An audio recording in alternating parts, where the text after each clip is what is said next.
Hi, I'm Allison, and the working title of my talk is called In Your Face, Actionable Insights They Can't Ignore.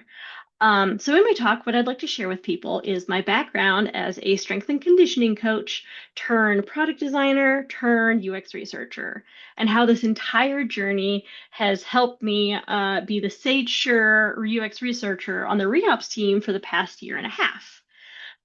So, because I am the only UX researcher, I have a ton of experience getting to know and working with many different teams across the company. Each team with its own sort of microculture that I've had to learn to work with or around, depending on the team.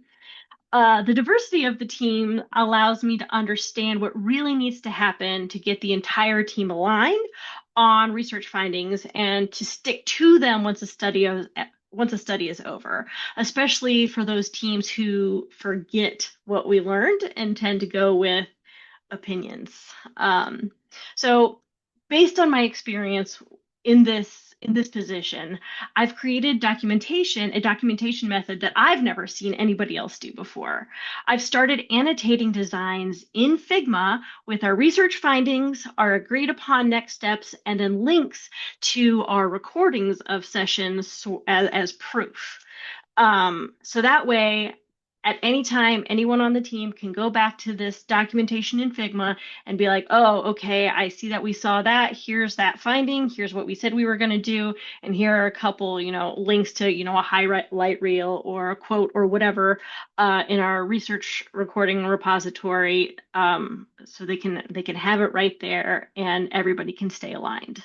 It's working really, really well, and I would really love to share this method with other people.